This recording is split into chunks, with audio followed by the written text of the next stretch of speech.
ये जैसे मैंने बोला 12 साल का आपको एक्सपीरियंस है, 25 साल की सिर्फ एज है, तो आपने जर्नी स्टार्ट कब की?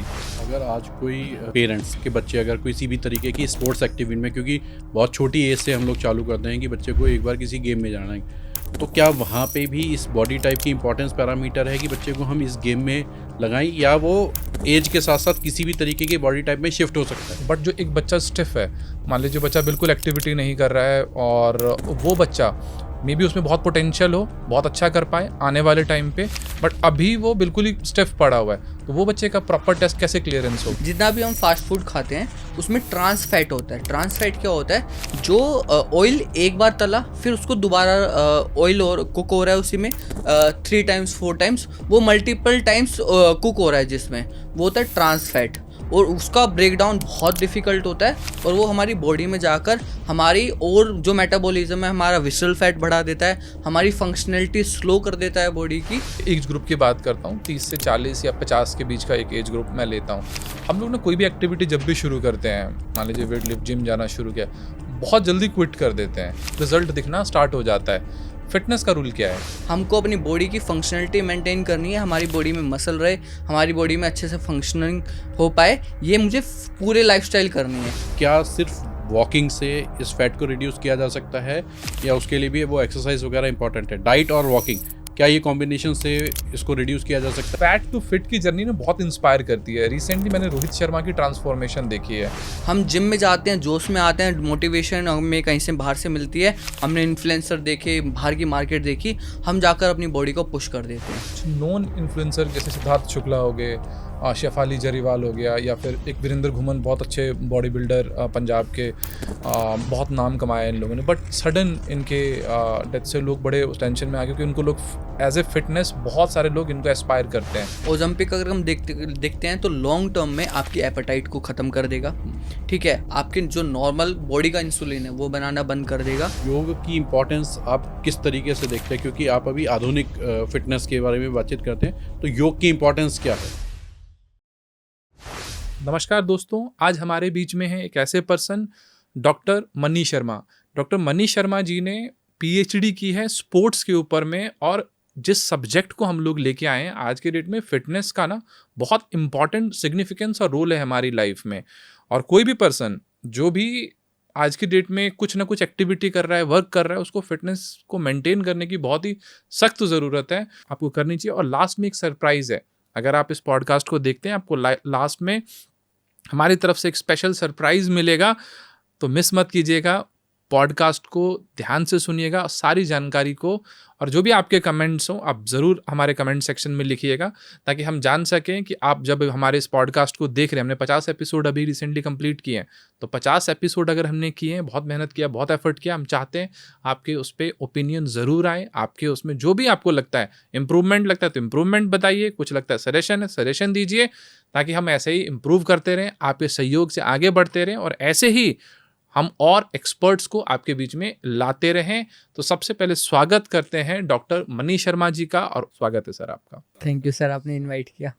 सर सबसे पहले जानना चाहेंगे, जैसे मैंने बोला 12 साल का आपको एक्सपीरियंस है और 25 साल की सिर्फ एज है, तो आपने जर्नी स्टार्ट कब की? जब मैं अराउंड 6 ईयर का था, तब से मैं बेसिकली मैं गेम से आया था। मैं टाइकोंडो खेलना स्टार्ट किया, उसके बाद टाइकोंडो बहुत साल खेला, फिर साथ साथ जूडो, फिर धीरे धीरे जैसे जैसे उम्र बढ़ती गई पता लगा कि बहुत चीज़ें हैं मार्केट में और मेरा बॉडी टाइप क्या है, तो उसके बाद मैं क्रॉसफिट वेट लिफ्टिंग में आता गया और वहाँ पर रैंक बनी, तो वहाँ पर मैंने एक बहुत अच्छा नेम फेम कमाया, जिसकी वजह से मैं इसी चीज़ को परस्यू करता गया। But due to some injury as an athlete break होकर मुझे एज एन एजुकेटर बनना पड़ा। एजुकेटर बनना नहीं पड़ा, मेरे को समझ आया कि मार्केट में बहुत ज़्यादा गैप है, तो मुझे कहीं ना कहीं वो चीज़ें फिल आउट करनी है। तो मैं एज एन एजुकेटर बनकर आज मार्केट में मैंने फिर कंपनी लॉन्च करी, सैम फिटनेस एकेडमी, और मैं आज बहुत सारे हज़ारों के उसमें लोगों को एजुकेट कर रहा हूँ और अपनी फिटनेस एंड वेलनेस को आगे प्रमोट कर रहा हूँ। जो एथलीट की में एक तरीके से अगर मैं बात करूं, जो ट्रेनिंग है उसमें, और नॉर्मल जो वेट लिफ्टिंग है या अदर पैरामीटर जो लोग जिम जाते हैं, उसमें क्या डिफरेंस क्या रहता है बेसिक? सबसे पहले अगर हम एक जनरल पॉपुलेशन की बात करते हैं तो जनरल पॉपुलेशन का रहता है कि हमको एक अपने बेसिक स्ट्रेंथ डेवलप करनी है। बस फ़र्क आता है इंटेंसिटी, वॉल्यूम, लोड, इन सब चीज़ों का। एक नॉर्मल जनरल आदमी सोचेगा मुझे फिट रहना है, मुझे नॉर्मल अपनी जितनी भी मूवमेंट हैं वो करनी है। बट जब एक एथलीट ट्रेनिंग करता है उसका माइंडसेट रहता है कि मुझे अपना बेस्ट आउटपुट निकालना है और जो मेरी मूवमेंट है, जो मेरी गेम से रिलेटेड है, उसका बेस्ट से बेस्ट वर्जन जो मैं अपनी बॉडी से निकाल सकता हूँ वो निकालना है। क्योंकि जनरल आदमी, जनरल पॉपुलेशन इंडिविजुअल का गोल है कि उसको फिट रहना है और अपने काम पर जाना है। मगर एक एथलीट का सब कुछ ही गेम है, तो उसकी ट्रेनिंग और उसमें फ़र्क, वॉल्यूम, इंटेंसिटी, वो किस माइंडसेट से कर रहा है, दोनों का सबसे पहले माइंडसेट चेंज है। एक जनरल और एक एज एन पूरा फ्यूचर, पूरा सब कुछ उसी पर डिपेंड है, तो वो थोड़ा सा चेंज आ जाते हैं। आपने बोला कि आपने अपनी बॉडी टाइप को पहचाना। मैं चाहूँगा उसकी थोड़ी सी एक्सप्लेनेशन हमारे व्यूअर्स को मिले, हाउ दे कैन नो कि उनका बॉडी टाइप क्या है और बॉडी टाइप इंपॉर्टेंस क्या रखता है। बॉडी टाइप की अगर हम बात करते हैं तो सबसे पहले आता है कि बॉडी टाइप में फाइबर कैसे है आपकी बॉडी में। ठीक है, फाइबर होता है टाइप 1, टाइप 2।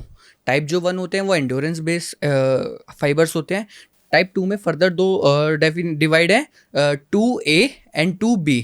तो वो जो एक स्प्रिंटर होता है और एक लिफ्टर जो 3 to 4 सेकंड में अपनी स्पीड और स्ट्रेंथ निकाल सकता है। और वहीं पर हम देखें कि एक स्प्रिंटर है 100 मीटर, 200 मीटर, 300 मीटर, उसकी ड्यूरेशन बढ़ती रहती है मगर उसको स्ट्रेंथ उतनी ही लगानी पड़ती है, मतलब अपना बेस्ट निकालना पड़ता है। मगर हम देखें जब एंड्योरेंस बेस आती है, जब 5 किलोमीटर रनिंग होती है, वहाँ पर आपको एंड्योरेंस भी इन्वॉल्व हो जाती है बहुत हाई, तो मस्कुलर एंड्योरेंस ज़्यादा आ जाती है। फिर जैसे जैसे डिस्टेंस बढ़ता है तो प्योर एंड्योरेंस की तरफ चला जाता है। तो जब एक बॉडी टाइप ऐसे ही डिफाइन होता है कि अगर आपकी टाइप 2 है तो आप स्ट्रेंथ बेस्ड गेम खेल सकते हैं, जितने भी स्ट्रेंथ बेस्ड खेल होती हैं, और टाइप 1 जो एंड्योरेंस बेस्ड गेम है। तो इस बेस पर आप पहचान सकते हैं कि आप किस में ज़्यादा अच्छे हैं।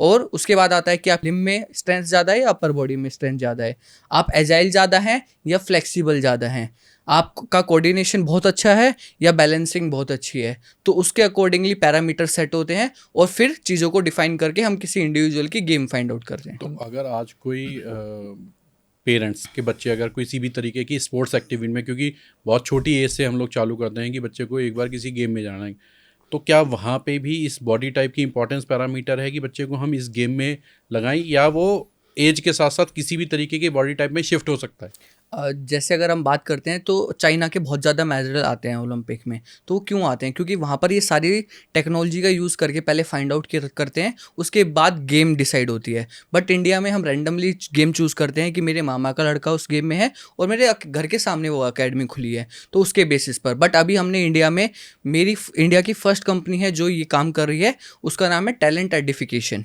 हम बच्चों का टैलेंट आइडेंटिफिकेशन करते हैं एक छोटी उम्र में कि उस बच्चे में किस बॉडी टाइप का है, किस में वो ज़्यादा अच्छा कर सकता है। उसके अकॉर्डिंगली हम पेरेंट्स को गेम बताते हैं कि ये 5 गेम्स है, आप अपने बच्चे को इस गेम में डाल सकते हैं और फिर उसके थ्रू आप उसका बेस्ट आउटपुट निकाल सकते हैं। लाइक अगर मैं ही ताइक्वांडो में नहीं होता, मैं ही रेसलिंग में होता, तो मैं इंडिया को ओलंपिक में 100% मेडल देता। हो सकता है नहीं देता, बट मुझे ऐसा लगता है क्योंकि मेरा बॉडी टाइप वैसा है। तो इसीलिए हमने, जब मुझे दिखा कि ये गैप जो मेरे को प्रॉब्लम हुई ये आगे किसी को फेस ना करनी पड़े, तो इसके लिए मैंने एक अलग से भी कंपनी बना रखी है टैलेंट आइडेंटिफिकेशन के नाम से, और वहाँ पर ये चीज़ें फाइंड आउट होती हैं। अगर एक किड के पेरेंट आपको अप्रोच करते हैं तो जनरली आप कितना टाइम लेते हो सारी चीज़ों को आइडेंटिफाई करने में? ये 3 डेज़ का पूरा टेस्ट होता है, जिसमें हम एक जो फर्स्ट डे होता है उसमें एंड्योरेंस चेक करते हैं, फिर सेकंड डे में एजिलिटी और जितने भी कंपोनेंट होते हैं हर डे में अलग अलग डिवाइड कर रखा है। उसके बेसिस पर हम टेस्ट करते हैं तीनों डेज़, और फिर जो बेस्ट आउटपुट निकालता है, जो फाइंड आउट, जो टोटल स्कोर निकलता है जिन जिन चीज़ों का, उसके अकॉर्डिंगली हम चीज़ें डिफाइन करते हैं। मैं उसका थोड़ा सा ना और एक्सप्लेनेशन समझता हूँ कि जब पेरेंट आए तो आपके जो टेस्ट हैं वो किस तरीके से आप करते हो, कि मशीन्स के ऊपर उसको रनिंग करा रहे हैं, या वो रिकॉर्ड कैसे होते हैं वो पैरामीटर? हाँ, जैसे अगर हम एजिलिटी की बात करते हैं तो एजिलिटी का मतलब है कि आप कितनी जल्दी डायरेक्शन चेंज करते हैं और स्पीडली कैसे मूव करते हैं। तो हमने उसके लिए 50 मीटर डैश रखा हुआ है कि बच्चा कितनी जल्दी जा रहा है और वापस कितनी जल्दी आ रहा है एक डिस्टेंस के बीच में। फिर हमने बैलेंसिंग का रखा हुआ है कि बच्चा बैलेंस किस अकॉर्डिंग कर सकता है। पहले हमने सिंगल लेग कर लिया, फिर किसी ऑब्जेक्ट पर कर लिया, ठीक है। फिर फ्लेक्सिबिलिटी टेस्ट करते हैं कि वो फ्लेक्सिबल कितना है, इनकी भी मशीनें भी हैं, पैरामीटर्स भी हैं, उसके अकॉर्डिंगली फिर स्ट्रेंथ डिफाइन करते हैं कि उसके लोअर लिम में ज़्यादा स्ट्रेंथ है या अपर बॉडी में। वो डिफाइन करता है कि बच्चा ब्रॉड जंप कितनी ब्रॉड कर पा रहा है, कि दोनों लेग से सीधा खड़ा हुआ और उसको जंप करनी है कि वो कितना दूर तक जंप कर पा रहा है। फ्लेक्सिबिलिटी पे जैसे हमने फॉरवर्ड हैमस्ट्रिंग की फॉरवर्ड टचिंग करवा ली, लेट्स की कर ली, इनर थाई की कर ली, ऐसे हम टेस्ट करते हैं। तो ये अलग अलग जैसे स्ट्रेंथ हो गया, फ्लेक्सिबिलिटी, कोऑर्डिनेशन, मोबिलिटी, एजिलिटी, इन सब का अलग अलग टेस्ट है और उन टेस्ट के बेसिस पर हम रिजल्ट निकालते हैं। और किस एज के अंदर हम लोगों को ये मतलब स्टार्ट करना चाहिए? जस्ट लाइक आपने तो 6 ईयर की एज से चालू कर दिया, आज अगर किसी पेरेंट्स को अपने बच्चे के लिए कराना है तो राइट एज क्या है इस चीज़ को चेक करने के लिए? 6 to 12 के बीच में। 6 to 12 के बीच में।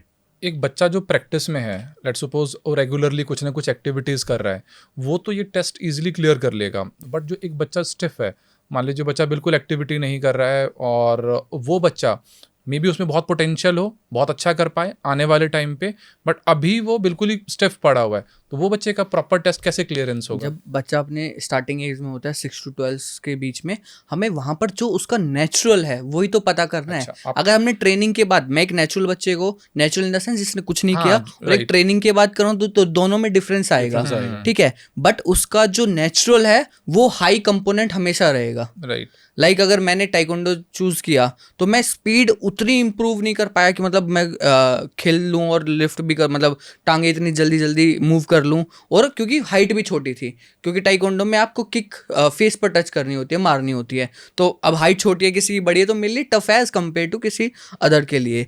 तो वो अगर मैं कुछ भी कर लूँगा तो मेरे को देख के कोई बता देगा कि मेरी बॉडी जो डिज़ाइन है वो वेट लिफ्टिंग या रेसलिंग के लिए, तो वो सारे पैरामीटर को देख के ही सारी और चीजें। अगर जैसे आप एक एज डिफाइंड है 6 to 12, आज जो ऐसे व्यूअर्स हैं जिनके बच्चे 12 या 12 से बड़े हैं, अगर उनको ये टेस्ट कराना हो या उनको आज की इस एज के अंदर करना हो कि मेरे बच्चे को अब मेरे को स्पोर्ट्स में डालना है, क्योंकि अभी तो अवेयरनेस ही नहीं है, तो उनके लिए भी क्या कुछ पैरामीटर्स हैं?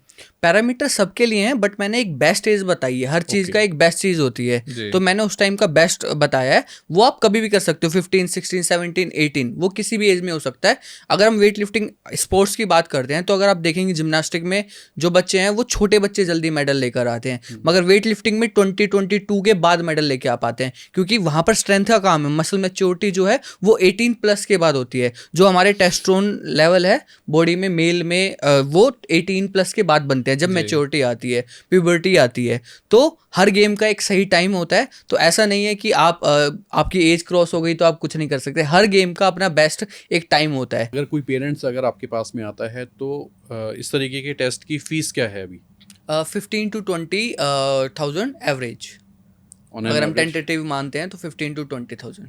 और उसके बाद के अंदर आप उसको ये बताते हो कि ये 5 गेम आप, हाँ, ये आपके लिए बेस्ट है, क्योंकि एक फ्यूचर का सवाल है। अगर हम इसमें अगर ऐसा देखते हैं कि कॉस्टिंग को बहुत लो कर देते हैं, तो हमारे जो एक्सपर्ट हैं वो भी हमको लो ग्रेड पे, क्योंकि जो भी अगर एक्सपर्ट बुलाएंगे हम कहीं से भी, वो थोड़ा एक्सपेंसिव होंगे, हर चीज़ आपको थोड़ा सा वो पड़ेगी। इसीलिए ये एवरेज कॉस्ट जो हमने निकाली है सब चीज़ों को मॉड्यूल कर वो 15 to 20,000। जी। अब जैसे अब लेट्स सपोज मैं एक एज ग्रुप की बात करता हूँ, 30 से 40 या 50 के बीच का एक एज ग्रुप मैं लेता हूँ। हम लोग ना कोई भी एक्टिविटी जब भी शुरू करते हैं, मान लीजिए वेट लिफ्ट, जिम जाना शुरू किया, बहुत जल्दी क्विट कर देते हैं। तो ये क्यों होता है और कैसे इस चीज़ को कंट्रोल किया जाए ताकि थोड़ा सा मतलब लॉन्गर टाइम स्पेंड करें? बिल्कुल, आपका ये सही क्वेश्चन है। अगर हम बात करते हैं कि ऐसा क्यों होता है, लोग अपने स्टार्टिंग में ही कोई भी चीज़ों को क्यों छोड़ देते हैं, ज़रूरी नहीं है वो जिम ही हो, आप कुछ भी देखेंगे तो बहुत सारे लोग हैं जो बहुत चीज़ें स्टार्ट करते हैं बट अपने स्टार्टिंग में छोड़ देते हैं। ये एक ह्यूमन नेचर होता है। जब आपको इनिशियल मोटिवेशन बहुत होता है, आप किसी भी चीज़ पर, आप नॉर्मली ऐसे नहीं आप घर में बैठे हैं और उठ के जिम चले जाएंगे, आपके अंदर एक मोटिवेशन आएगा, किसी भी चीज़ से हो सकता है, वो हो सकता है सराउंडिंग से हो, वो आपने कोई रील देखी हो है, कुछ भी। बट जब हम जाते हैं कंसिस्टेंसी से थोड़े दिन जाते हैं, बट रिजल्ट फाइंड आउट नहीं होते, क्योंकि इतनी जल्दी रिजल्ट नहीं आते किसी भी चीज़ के। आपको थोड़े दिन तक उन चीज़ों पर सस्टेन रहना पड़ेगा, तो आपके डोपामिन जो है एक हार्मोन होता है डोपामिन, जो आपको हैप्पी हार्मोन फील करवाता है कि आपको लगेगा हाँ जी अब मैं बहुत अच्छा कर रहा हूँ। बट जब रिजल्ट आउटकम नहीं आता तो वो लो हो जाता है, तो आपका बिहेवियरिज्म जो है वो थोड़ा डाउनग्रेड हो जाता है। तो इसीलिए आपको मोटिवेशन बेस पर काम नहीं करना, आपको डिसिप्लिन और हैबिट बनानी है किसी भी चीज़ की, तब आप कंसिस्टेंसी से लॉन्गर टर्म में उन चीज़ों को अचीव कर पाएंगे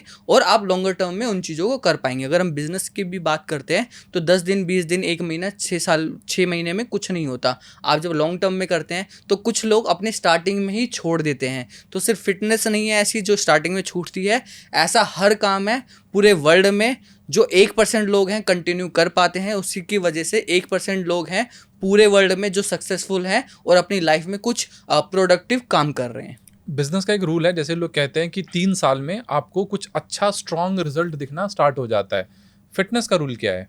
फिटनेस का रूल है कि आप कंसिस्टेंसी से पहले जो स्टार्टिंग के 7 डेज हैं उसमें आपको बेसिक चीज़ें करनी है। आपको हाइपर मोटिवेट होकर ऐसे नहीं कि आपको अपना 100% दे देना है। आपको पहले अपनी बॉडी की फंक्शनैलिटी को समझना है, उसके बाद आपको उसको मोमेंटम में लाके उन चीज़ों के यूज टू होना है। जब आप यूज टू हो जाएंगे सेकेंड वीक में, फिर थर्ड वीक में वो धीरे धीरे आपके हैबिट का पार्ट बनेगी, और फोर्थ वीक में जब आपको अराउंड 24, जब हम ये बात करते हैं कि 21 जो रूल है वो इसीलिए है कि जब आप 21 डेज तक कोई काम करते हैं वो आपकी धीरे धीरे हैबिट में इम्प्लीमेंट होना स्टार्ट हो जाता है, वो आपके लाइफस्टाइल का पार्ट बन जाता है। और वही जब हम 75 डेज तक करते हैं तो आपकी बॉडी उस चीज़ों की हैबिचुअल हो जाती है। अगर आप जब नहीं करेंगे तो आपको कुछ मिसिंग आउट फील होगा, वो वहाँ पर गैप को फिल करने के लिए आप उसकी हैबिट बनाकर तो सबसे पहला रूल है कि कंसिस्टेंसी पर फोकस करें, आउटकम्स पर नहीं। आउटकम्स अपने आप आएंगे जब आप कंसिस्टेंसी और हैबिट और डिसिप्लिन में आ जाएंगे। हमारा डोपामिन 21 दिन से पहले ही मर जाता है। हाँ, तो वही दिक्कत है। यहाँ तो नेक्स्ट डे ही डोपामिन खत्म हो जाता है। जब भी हम एज ए मतलब अपने फिटनेस पे काम हम करना स्टार्ट करते हैं तो डाइट का बड़ा इंपॉर्टेंट रोल होता है।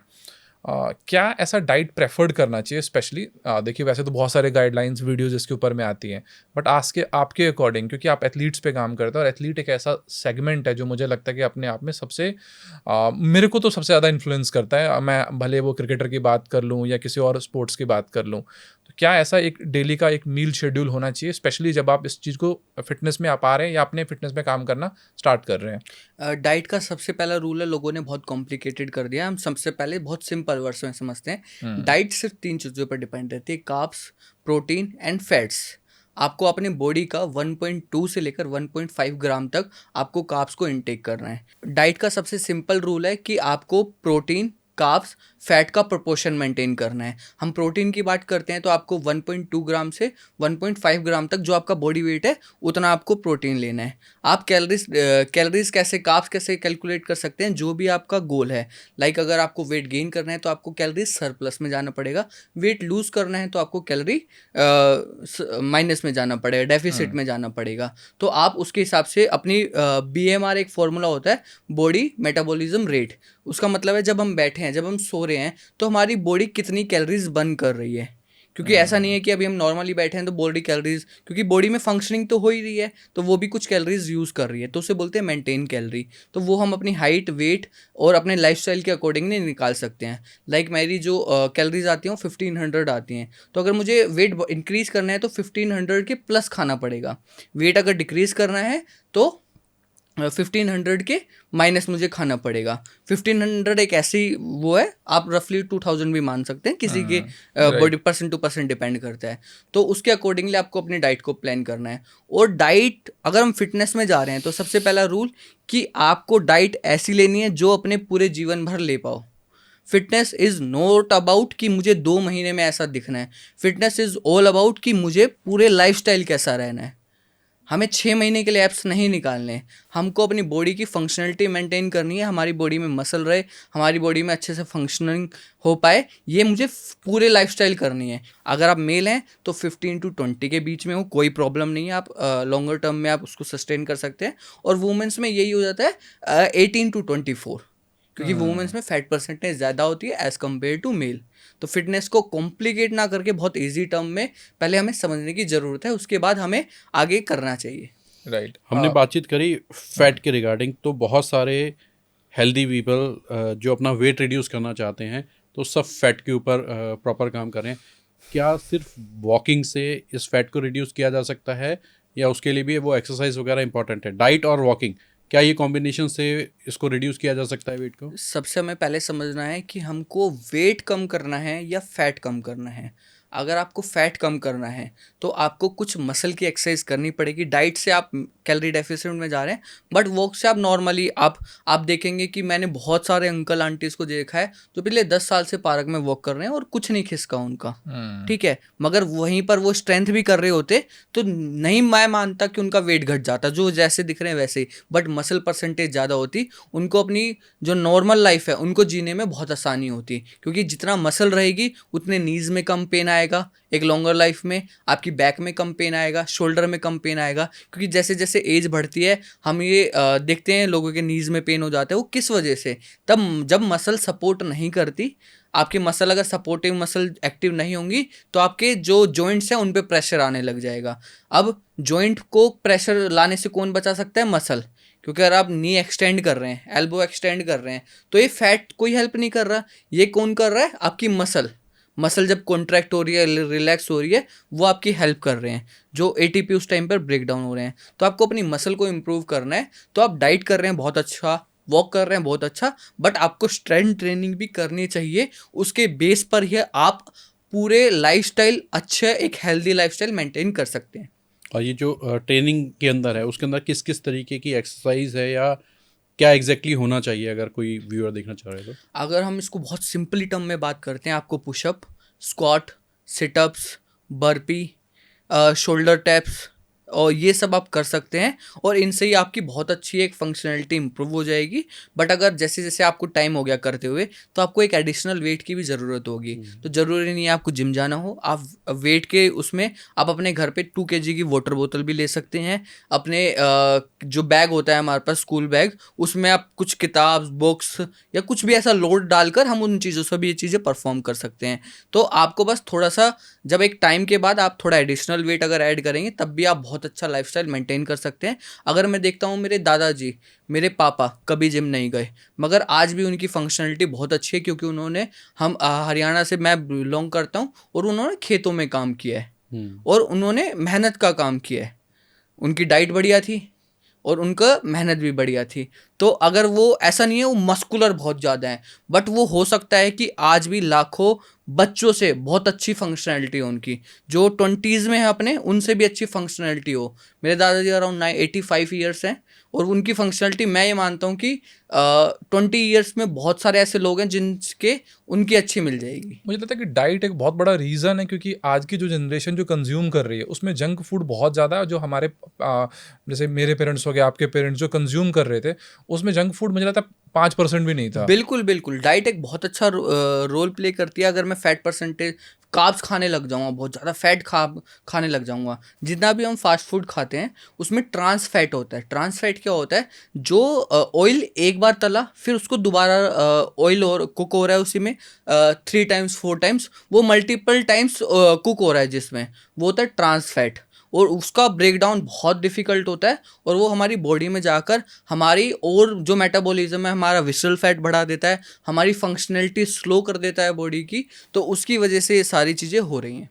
कौन से ऐसे फूड हैं जो स्पेसिफिकली जो यूथ इस पॉडकास्ट को देख रहे हैं वो कंज्यूम ना करें? जैसे बर्गर वगैरह हम लोग जनरली देखते हैं, लोग कहते हैं अवॉइड करो। ऐसे 3-4 और कुछ आप ऐसे नाम लेना चाहेंगे? आपको देखना है जिसमें भी आपको लग रहा है कि उसमें ट्रांस फैट हो सकता है, जो बहुत बार बॉयल हुआ हो, ऑयल हुआ हो, ऑयल में कुकड हुआ हो बहुत ज़्यादा, उसको हमें अवॉइड करना चाहिए। सिंपली कैलकुलेट, अगर मैं 4 के नाम बता दूंगा सिर्फ आप वो 4 ही देखेंगे, मगर मैं बता रहा हूँ कि आप सीधा समझे ये बर्गर है, टिक्की इसकी 5 बार तली गई होगी, एक ही मतलब तेल वही बार बार कुक हो रहा होगा, तो ये अवॉइड करना है। वैसे ही फ्राइड मोमोज है, एक ही बार वो तेल हो रहा है, तो चिली पटेटो, ऐसे जो भी ऐसी जितनी भी चीज़ें, तो आपने बोला फ्राइड आइटम एक तो अपनी डाइट से स्किप कर दें। हाँ, एक तो फ्राइड आइटम, ठीक है, और सेकेंडली अगर आपका फैट परसेंटेज अब बढ़ चुका है तो आपको कार्ब्स की चीज़ें, जैसे पटेटो हो गया, ठीक है, जैसे बहुत एक्स्ट्रा उसमें हम कोई भी चीज़ खा रहे हैं, लाइक मैं बोल रहा हूँ मैं हेल्दी खा रहा हूँ, मैं केले खाता हूँ आज, ठीक है, मैं केले एक बारी में 20-20 खा जा रहा हूँ, तो कैलोरी सरप्लस हो गया ना। आपने अच्छी चीज़ को भी डिसएडवांटेज कर दिया। अति में सुख भी क्या होता है? पता नहीं। नहीं पता। समझ गए मगर लाइन? हाँ। आप लोग समझ रहे हैं, कमेंट कीजिएगा कि अति में क्या होता है, वो हम जानना अति चाहेंगे। में सुख भी दुख होता है, नहीं ऐसा कुछ लाइन है? नहीं, हम जनता पे छोड़ते हैं, वो हमें रिप्लाई देंगे आंसर में। अच्छा, मैंने excess of everything is bad, बस यही है। हाँ, हिंदी कि मतलब हिंदी अगर अनुवाद। कुछ भी मैं इसको संस्कृत में अति सर्वत्र वर्जेते, जहाँ कहीं भी अति हो उसको छोड़ देना तो आपको चाहिए। हिंदी, संस्कृत और इंग्लिश तीनों मिल गया। अच्छा, फैट टू फिट की जर्नी ने बहुत इंस्पायर करती है। रिसेंटली मैंने रोहित शर्मा की ट्रांसफॉर्मेशन देखी है, क्योंकि कुछ दिन पहले उनके फिटनेस को लेके बहुत चर्चाएं थी, स्पेशली जब 2023 का वर्ल्ड कप चल रहा था तो सब लोग बात कर रहे थे। बट रिसेंटली मैंने उनका लुकिंग वेरी, मतलब एकदम फिट नजर आ रहे हैं। तो कैसे ट्रांसफॉर्मेशन होता है और इस टाइम पे आपको अपने माइंड को किस तरीके से ट्रेंड करना है ताकि आप एटलीस्ट जो 2023 वाला रोहित शर्मा उसको छोड़ के 2026 वाले रोहित शर्मा की तरफ बढ़ पाएं? बिल्कुल, हमको जब भी हम ट्रांसफॉर्मेशन पे या किसी भी जर्नी पे होते हैं अपने पूरे लाइफ में, हमको सबसे पहले चीज़ों को बैलेंस आउट करना होता है, चीज़ों को समझना होता है, उसके बाद चीज़ों की तरफ मूव करना पड़ता है। अगर हम इन चीज़ों को समझ लेते हैं, फिर हमें समझना है कि अभी जैसे बताया कि कैलोरीज काउंट किया, उसके बाद आपकी बॉडी को किस प्रोपोर्शन में वेट ट्रेनिंग करनी चाहिए, किस में कार्डियो करना चाहिए, किस में मोबिलिटी एंड जॉइंट्स को एक्टिव करना चाहिए। क्योंकि अगर हम देखते हैं कि लोग जाते हैं जिम, अगर मान लो फैट नहीं है, अब वो जाके सिर्फ वेट ट्रेनिंग करेंगे, तो कार्डियो का क्या हुआ, हार्ट मसल का क्या हुआ, और मोबिलिटी जॉइंट्स का क्या हुआ। अगर हम देखते हैं कोई बहुत फैटी पर्सन है, वो जाके सिर्फ कार्डियो कर रहा है, उनको लग रहा है कार्डियो करने से वेट लॉस हो जाएगा, तो उनकी मसल का क्या हुआ, उनके जॉइंट्स का क्या हुआ। तो धीरे धीरे हमको लगता है कि जब इंजरी हो जाती है, हमारे शोल्डर, बैक, नीज में पेन आने लग जाता है, तो हमें लगता है कि ये जिम होती ही बेकार है। तो हमारा अप्रोच गलत है। हमें अप्रोच उसको उस प्रपोर्शन में करना पड़ेगा कि मुझे वेट ट्रेनिंग इस पार्ट में करनी है, मेरे को मोबिलिटी इस पार्ट में करनी है, मेरे को कार्डियो इस पार्ट में करना है। जब हम तीनों का कॉम्बिनेशन लेकर चलते हैं, तब हमारी बॉडी अच्छे से डिफाइन होती है और जो हमारा गोल है वो इजीली अचीव हो जाता है। इजीली मैं इसलिए कह रहा हूँ क्योंकि अगर आप देखेंगे ट्रांसफॉर्मेशन आप बहुत ज़्यादा मार्केट में देखेंगे, ऐसा कोई हार्ड एंड फास्ट नहीं है। किसी ने 4 महीने में किया, किसी ने 6 में किया, किसी ने 10 महीने में ट्रांसफॉर्मेशन कर लिया। तो जो ज़्यादा लोग कर पा रहे हैं वो ईजी होगा या टफ होगा? आपसे मेरा क्वेश्चन है। इजी होगा। अगर हम बात करें कि अपने जीवन में कुछ प्रोडक्टिव काम कितना कर रहे हैं, कितने परसेंटेज में, अगर ट्रांसफॉर्मेशन बात करें तो कितनी परसेंट होगी? 100 में से कितने लोग? कम होंगे, है ना। तो जो इजी काम है इतना, मगर हम अगर उसको सिस्टमेटिकली नहीं लेके जाएंगे तो वो टफ हो जाएगा। तो हमको इजी काम है, मगर अगर सिस्टमेटिकली वे में लेकर चलेंगे, और वो टफ हो जाएगा अगर हम सिस्टमेटिकली पैटर्न में नहीं चलेंगे। तो आपको देखने की ज़रूरत है कि आपने जो गोल बनाया, आपने जो भी चीज़ें सेट करी, वो आपके अकॉर्डिंगली है या नहीं, या आपने किसी इन्फ्लुएंसर को देखकर, किसी गलत इन द सेंस आपकी बॉडी पे जो शूट नहीं करे उसको देखकर आपने अपने गोल वैसे डिफाइन कर लिए। क्योंकि हर इंडिविजुअल की बॉडी अलग है। आपको अगर ट्रेनिंग कराऊंगा और आपको ट्रेनिंग कराऊंगा, दोनों का बिल्कुल पैटर्न में बिल्कुल अलग होगा। मैं सेम चीज़ लिख कर दे दूंगा तो मैं आपको ढंग से ट्रेनिंग नहीं करवा रहा। अच्छा, अब बहुत सारे केसेस में हम देख रहे हैं जिम के अंदर हार्ट अटैक्स के केसेस बहुत ज़्यादा बढ़ गए हैं। उसका सबसे बड़ा रीज़न क्या आप समझते हो? सबसे बड़ा रीज़न है इसका, हमने बात करी कि जंग बहुत ज़्यादा बढ़ रहा है, उसकी वजह से विसरल फैट और जो हमारी वस्कुलरिटी है वेन्स की, वो हार्ड होती जा रही है। मतलब उनका जो साइज़ है वो कम होता जा रहा है। हम जिम में जाते हैं, जोश में आते हैं, मोटिवेशन हमें कहीं से बाहर से मिलती है, हमने इन्फ्लुएंसर देखे, बाहर की मार्केट देखी, हम जाकर अपनी बॉडी को पुश कर देते हैं। तो हमने क्या किया, जो चीज़ें हमने बना दी उसको जिम में जाकर बस ट्रिगर कर दिया, तो उसकी वजह से हुआ हार्ट अटैक। हमने क्या बताया कि जिम में जाने से हार्ट अटैक होते हैं, वो कहीं भी हो सकता था, वो बस इंतज़ार कर रहा था किसी एक ऐसे पॉइंट का। तो आपको अपनी बॉडी को पहले डिफाइन करना है। मैंने फिर से आपको वही बात कहूँगा कि पहले हमें अपनी बॉडी को समझना है, ठीक है। अगर आपको ऐसा लग रहा है आप बहुत ज़्यादा फैटी हो, तो आपको अपने कुछ टेस्ट्स कराने हैं, ठीक है, कि आपकी फ़ैट परसेंटेज क्या है, आपकी वेन्स अच्छे से ब्लड फ्लो हो रहा है या नहीं हो रहा, ठीक है, आपके विसरल फैट क्या है, उसके अकॉर्डिंगली हमें पुश करना है, ना कि एक दिन में जाकर भीम बनना है। राइट। हमें पैटर्न के हिसाब से ग्रेजुअली लोड को इंक्रीज करना है। कुछ नॉन इन्फ्लुएंसर जैसे सिद्धार्थ शुक्ला हो गए, शेफाली जरीवाल हो गया, या फिर एक वीरेंद्र घुमन, बहुत अच्छे बॉडी बिल्डर पंजाब के, बहुत नाम कमाया इन लोगों ने, बट सडन इनके डेथ से लोग बड़े उस टेंशन में आ गए, क्योंकि उनको लोग एज ए फिटनेस बहुत सारे लोग इनको एस्पायर करते हैं। ऐसे केसेस क्यों आते हैं हमारे सामने में? अगर हम देखें कि एक्सीडेंट भी बहुत लोगों के हुए, मगर हमने उनको डिफाइन नहीं किया, ठीक है। हॉस्पिटल में नॉर्मली भी डेथ हो गई, Right, हमने right, उनको right. डिफाइन नहीं किया। अच्छी चीज़ों को अगर हमें बुरा बनाना है तो मार्केट में वो जल्दी फैलती हैं। Right. तो ऐसा नहीं है कि अगर मान लो 1000, 2000, 5000 में से कोई ऐसे केस होते हैं तो ये तो होना ही था, अगर हम वैसे नॉर्मली देखें। अगर मैं देखूं सिगरेट पीने से, दारू पीने से, ठीक है, वाइन पीने से ज़्यादा डेथ होती हैं या फिटनेस से? ऑब्वियसली आपका पॉइंट बिल्कुल सही है कि मगर हमने हाईलाइट किसको किया कि फिटनेस, वो बहुत फिट थे तब भी उनकी तब भी डेथ हुई, उनकी- तो अपने मजे लो। हमने वो नहीं देखा कि कितने लोग, एक बार हॉस्पिटल में जाके देखोगे ना आप, तो कितने लोग अपने इन चीज़ों की वजह से बट admit कई हो बार गए। क्या एक्सेसिव ट्रेनिंग लेने से भी ऐसा कुछ हो सकता है? क्योंकि अब देखिए, अब ऑलरेडी फिट हैं, हाँ, बहुत हाँ। अच्छे हैं, गुड शेप में, कोई आपको चैलेंजेस नहीं है, बट समहाउ आप बहुत ज़्यादा एक्सेसिव ट्रेनिंग अपनी कर रहे हैं, उससे एक्सेस हाँ, आपने अपनी कुछ बॉडी करा कि कैपेसिटी शायद से उसका बियॉन्ड जा रहे हैं। आप बियॉन्ड जाएंगे तो देखो, जो हम आजकल मार्केट में देख रहे हैं जिसकी वजह से हम फिटनेस की वजह से हम उसको कह रहे हैं, वो है जो आर्टिफिशियल फिटनेस दिखा रहे हैं, जो स्टेरॉइड बेसिस पर जा रहे हैं, जिनका घर चल रहा है अपनी बॉडी की वजह से। अगर हम बॉडी बिल्डर की बात करें, उसका घर क्या किसकी वजह से चल रहा था? वो जब अपना शरीर दिखा रहा था। हम किसी भी फिटनेस इन्फ्लुएंसर को ले लें, अगर उसकी बॉडी ढल जाएगी तो उसका मार्केट में बिकना बंद हो जाएगा, उसकी दुकान बंद हो जाएगी। तो इसकी वजह से उनको कुछ ऐसे सब्सटेंस ले रहे हैं वो, क्योंकि उन्होंने एक ऐसा माइंडसेट बना दिया लोगों का कि ये जो एप्स दिख रहे हैं, ये जो मसल मास दिख रहा है, यही फिटनेस है। तो जो उन्होंने खुद क्रिएट किया है उसको सस्टेन करने के लिए, उनको जो नेगेटिव पॉइंट है, जो इफेक्ट है, वो भी उनकी ही बॉडी पर आएंगे। आपने एक बहुत अच्छा एग्जांपल भी दिया था कि एक है जो बंदा वेट ट्रेनिंग कर रहा है और उसकी बिल्कुल मस्कुलर बॉडी है, तो मैं उसे फिटनेस नहीं बोलूँगा अगर वो भाग नहीं पा रहा। अगर मैं उसे बोलूँगा तू रनिंग कर, वो रनिंग नहीं कर पा रहा, तो this is not actual fitness.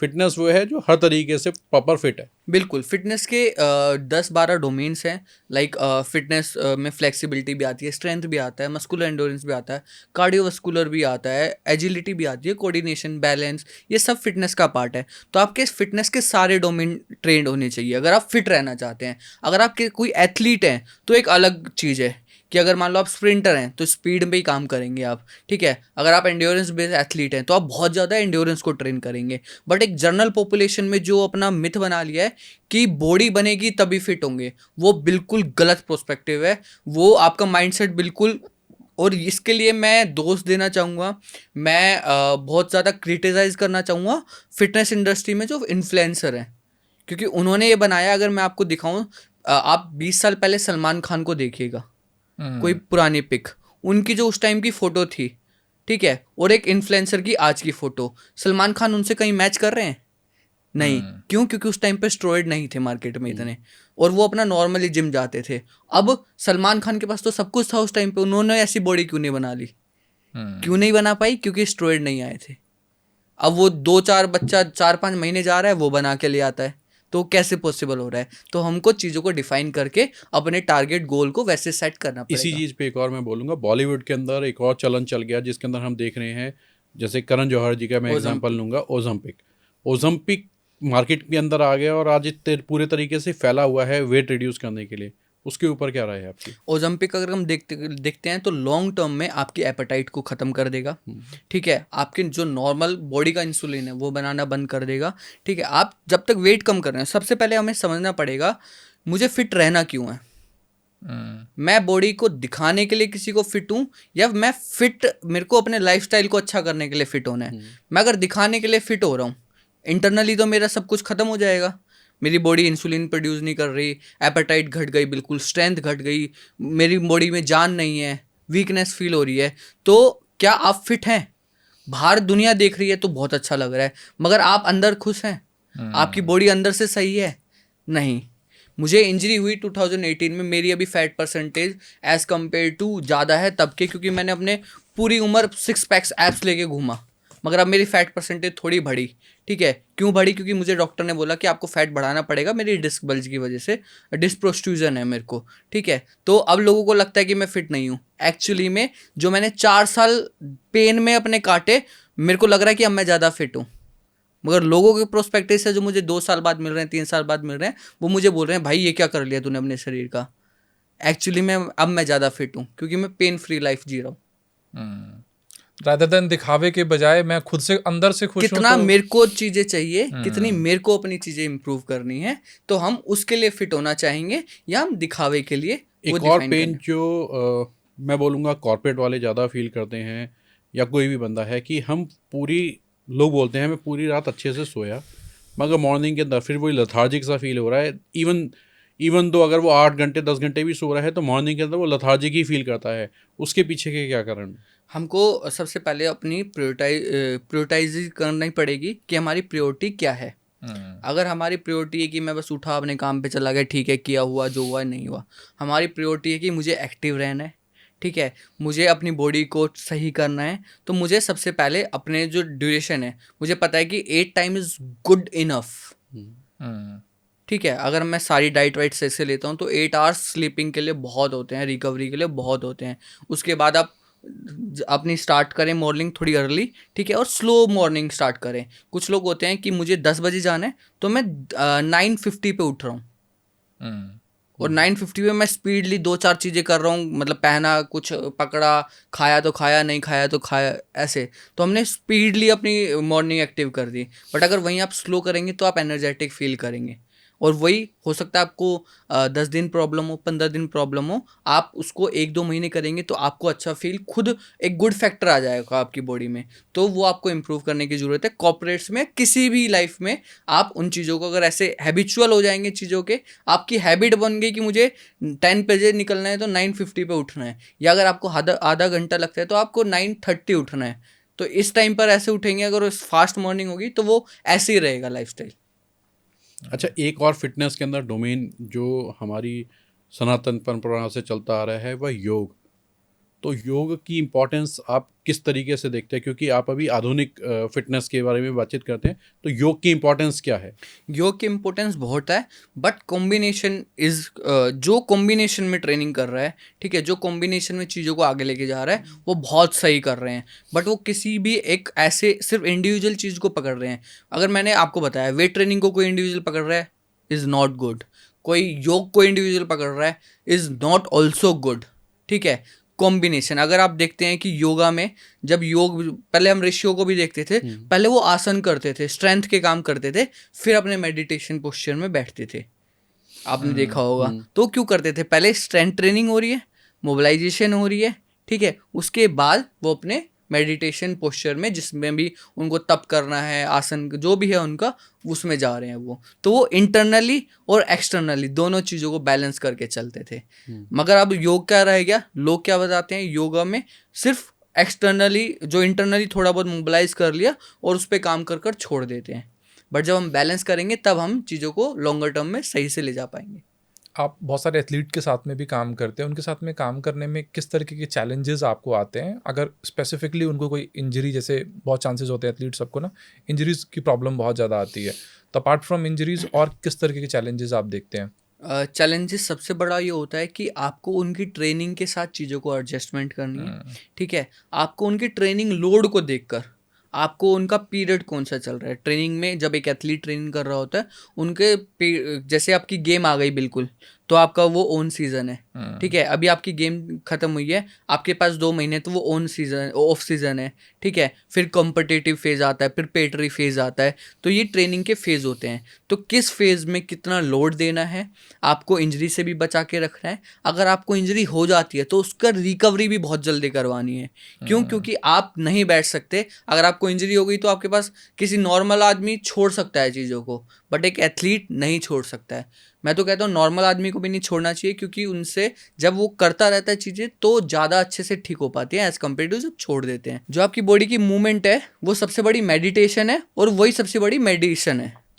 तो दोनों काम वो करेगी जब आप मूवमेंट को अच्छे से परफॉर्म करेंगे। बट लोगों को लगता है कि हम ट्रेनिंग छोड़ दें तो अच्छा होगा, बट एक्चुअली में नहीं। तो एक एथलीट के साथ यही कि उसका रिहैब बहुत जल्दी करवाना पड़ता है, उसके ट्रेनिंग लोड को बहुत ज़्यादा जल्दी जल्दी शिफ्ट करना पड़ता है अकॉर्डिंग टू देयर ट्रेनिंग। आपने रिहैब की बात की, पुराने स्पोर्ट्स पर्सन जब इंजर्ड होते थे तो उनका लाइफ ऑलमोस्ट ख़त्म हो जाता था। आज मैं अगर एग्जांपल के तौर पे लूँ, ऋषभ पंत की बात करूँ या फिर मैं हार्दिक पांड्या की बात करूँ, जितने भी मोहम्मद शमी की बात करूँ, जो मतलब फास्ट बॉलर हैं या फिर अच्छे ऑलराउंडर हैं, बहुत ज़्यादा उनको रनिंग करना पड़ता है, इतनी क्विकली रिकवर कर जा रहे हैं, 2 महीने में 3 महीने में फिर से मैं देखता हूँ आईपीएल खेलने लग जाते हैं, क्रिकेट खेलने लग जाते हैं, प्रोफेशनल क्रिकेट, जिसमें मुझे लगता है कि आज के डेट में मैक्सिमम स्ट्रेंथ की रिक्वायरमेंट होती है।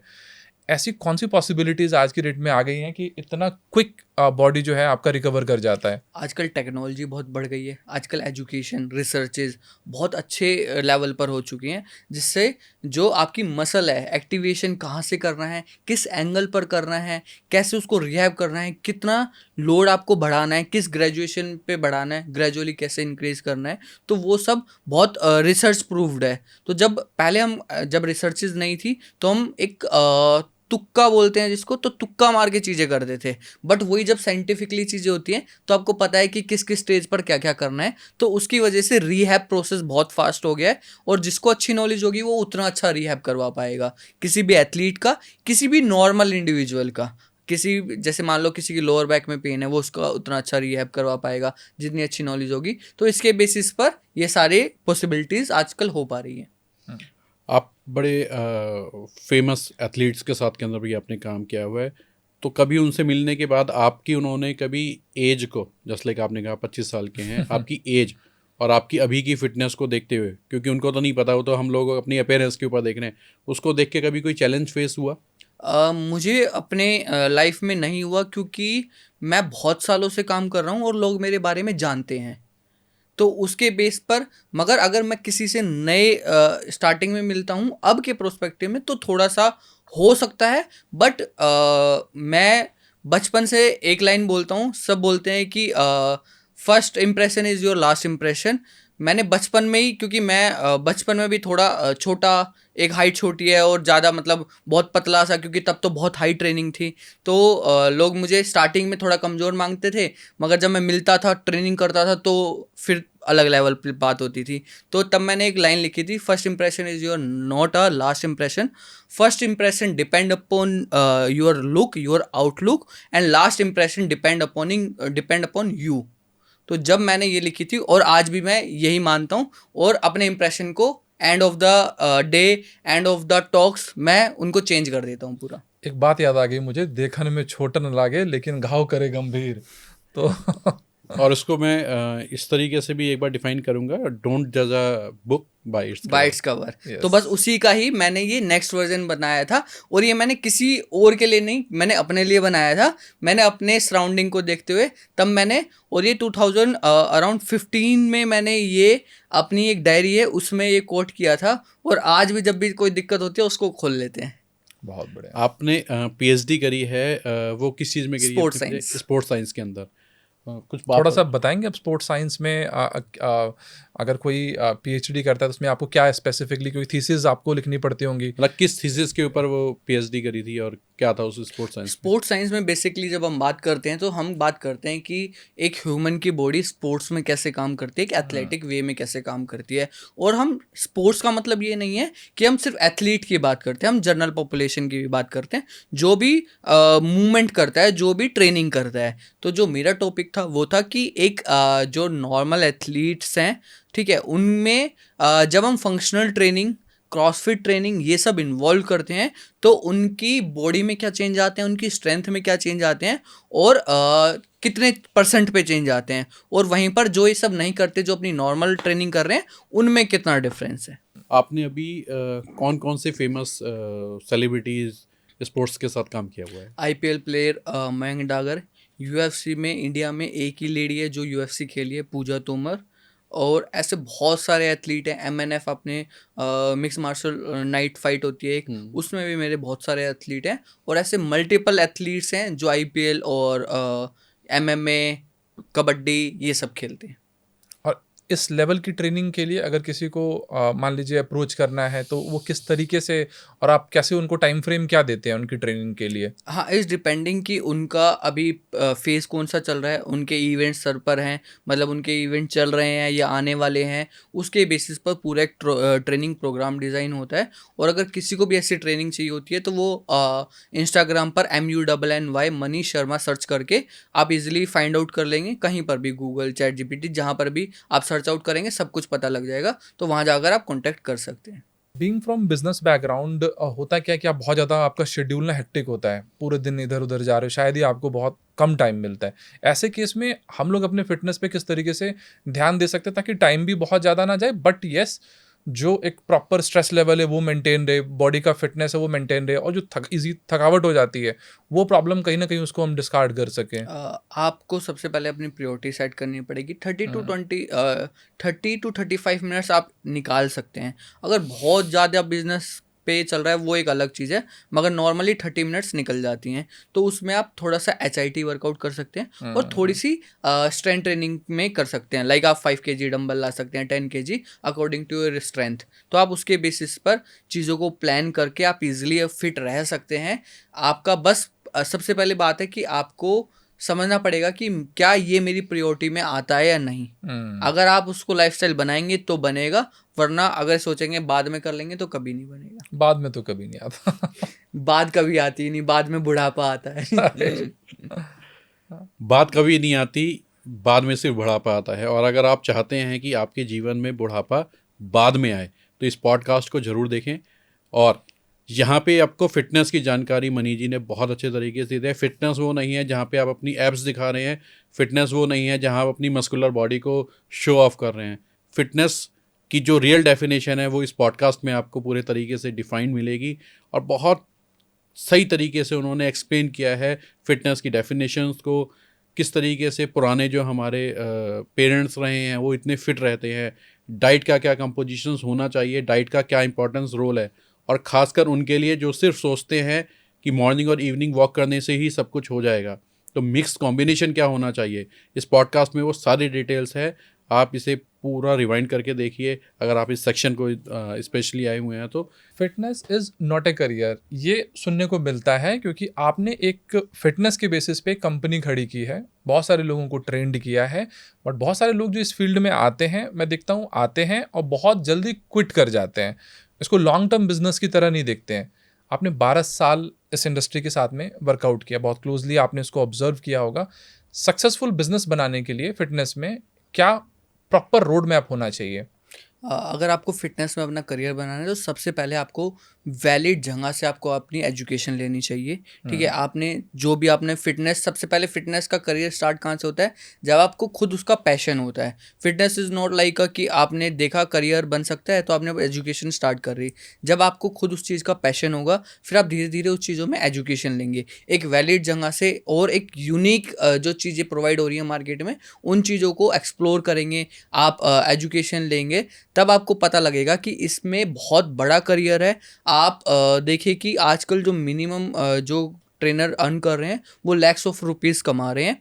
अगर हम देखते हैं कि मैंने ऐसे बहुत सारे इस इंडस्ट्री में देखे हैं जो बीटेक करने के बाद अपने कॉर्पोरेट जॉब से परेशान होने के बाद फिटनेस इंडस्ट्री में एज एन कोच काम कर रहे हैं, और आज वो एक बहुत अच्छी लाइफस्टाइल मेंटेन कर पा रहे हैं, और वो कॉर्पोरेट से बहुत ज़्यादा खुश हैं क्योंकि उन्होंने अपने पैशन को अपना करियर बना लिया। वहाँ पर आपको अलग से जाकर टाइम नहीं देना, आपका पैशन था, आप उन्हीं चीज़ों में इन्वॉल्व होकर आप चीज़ों को कैरी फॉरवर्ड कर रहे हैं। तो फिटनेस में उतना ही बढ़िया करियर है जितना और चीज़ों में है, उतनी ही बड़ी आप कंपनी डेवलप कर सकते हैं जितनी और चीज़ों में है।